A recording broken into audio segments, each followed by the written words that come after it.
Asal-usul Sungai Serayu.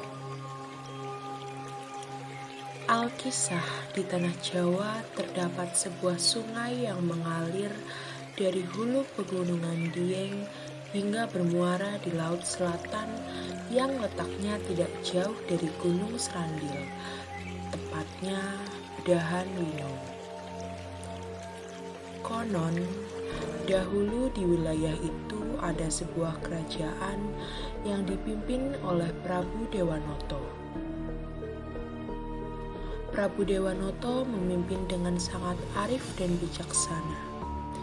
Ia memiliki 2 orang istri. Salah satu istrinya bernama Dewi Kunti. Pernikahan sang Prabu dengan Dewi Kunti Nalibrata menghasilkan 5 orang putra yang sering disebut dengan Pandawa 5. Salah satu putra sang Prabu dari pernikahan tersebut adalah Bima, atau lebih dikenal dengan nama Werkudara. Bima adalah seorang senopati penegak Pandawa, bersifat jujur, gagah berani, berkemauan keras, tidak mudah ditundukkan. Bima juga dikenal memiliki tekad yang keras. Jika ia memiliki keinginan harus tercapai, tidak seorang pun dapat mengurungkan niatnya. Jiwa dan hatinya telah menyatu dengan watak dan sifatnya yang tegas. Ia dikenal dengan semboyan rawe-rawe lantas malang-malang putung, yang berarti tidak gentar dengan apapun. Semua penghalang akan dimusnahkan. Suatu ketika Pandawa 5 mendapat perintah dari sang ayah, yakni membangun sebuah candi yang akan digunakan sebagai tempat pemujaan di dataran tinggi Dieng. Kelima saudara yang terdiri atas si sulung Puntadewa, Bima si kuat dan tegas, si tengah gagah perkasa Arjuna, serta si kembar Nakula dan Sadewa memiliki tekad baja untuk melaksanakan titah ayahanda mereka tersebut. Mereka melakukan perjalanan yang sangat jauh melewati daerah yang tidak mudah, terjal, licin, dan hutan belantara yang belum terjamah manusia. Namun, sudah menjadi tekad Pandawa sehingga hal ini bukanlah suatu penghalang bagi mereka. Di tengah perjalanan, tiba-tiba Bima berkata, "Wahai saudara-saudaraku, mohon berhentilah sejenak. Aku sudah tidak tahan," kata Bima dengan muka gugup seperti menahan sesuatu. Saudara Bima yang lain terlihat kebingungan. "Tidak tahan mengapa, adik Bima?" tanya Puntadewa menanyai dengan suara yang lembut dan berwibawa.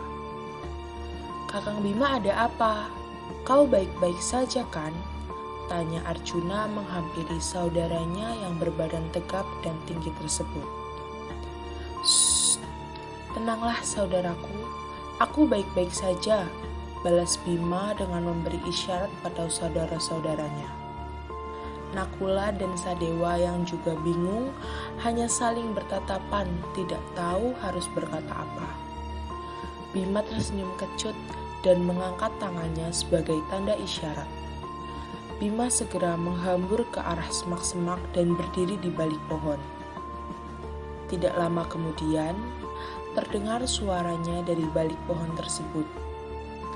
"Ah, lega rasanya saudara-saudaraku, mari kita lanjutkan perjalanan," kata Bima dengan senyum lebar. Saudara-saudara Bima tersenyum melihat kelakuan Bima tersebut. Konon, air seni Bima tersebut menjelma menjadi aliran sungai yang cukup deras alirannya. Pada suatu hari, ada seorang gadis jelita penduduk desa tersebut sedang mencuci di sungai itu. Konon, namanya adalah Dewi Drupadi. Ia tampak sudah selesai mencuci baju di sungai itu. Cucian yang sudah bersih diletakkan di pinggir sungai, sedangkan Dewi Drupadi kembali ke sungai untuk mandi. Ia mandi dengan sangat asyiknya. Ia berenang ke sana kemari menikmati kesejukan air dan keindahan pemandangan sambil sesekali bermain riak air sungai. Suara ketipak air yang dimainkan sang dewi itu celung pak celung celung celung pak celung celung. Dari kejauhan, Bima mendengar suara ketipak air tersebut. Sementara saudara yang lain beristirahat di bawah pohon yang rindang. Bima mendengar harmonisasi suara indah yang diciptakan ketipak tersebut, bak alunan nada yang menawan. Bima mencari sumber suara yang menggelitik indera pendengarannya tersebut.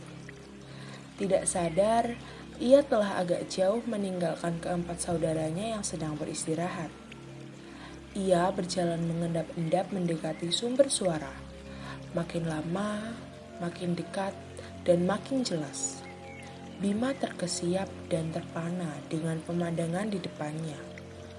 Tampak olehnya sesosok gadis berraut menawan dan menoleh. Siapa gerangan perempuan yang cantik itu? Putri kayangankah?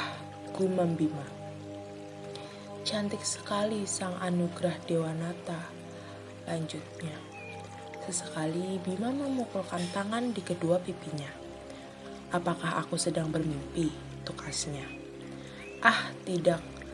Ini nyata, lanjutnya lagi. Sira ayu tenan, desisnya dalam kekaguman. Berkali-kali Bima mengucapkan kalimat itu sehingga suaranya terdengar oleh sang dewi yang masih asyik bermain ketipak air di sungai berair jernih itu. Siapa di sana? Siapa Kisanak? Siapa Kisanak? Tanya sang dewi mulai gusar dan berenang menjauh dari sosok Bima yang berjalan mendekatinya. Jangan coba-coba mengganggu saya. Beraninya Kisanak mengintip saya. Pergi, hardik Dewi Drupadi sambil terus berenang ke tengah sungai. Jangan takut Adinda, perkenalkanlah, aku Bima. Teriak Bima lantang berusaha mengejar sang dewi yang terlihat begitu gugup dan takut. Tolong, tolong, teriak sang dewi tidak menghiraukan teriakan Bima. Ia berteriak minta tolong sambil terus berenang ke tengah sungai. Tiba-tiba saja tubuhnya tenggelam. Rupanya tengah sungai itu dalam sekali. Hap, hap, tolong, teriak sang dewi yang mulai tenggelam. Sayup-sayup suara minta tolong dari Dewi Drupadi menghilang seiring tenggelamnya tubuhnya.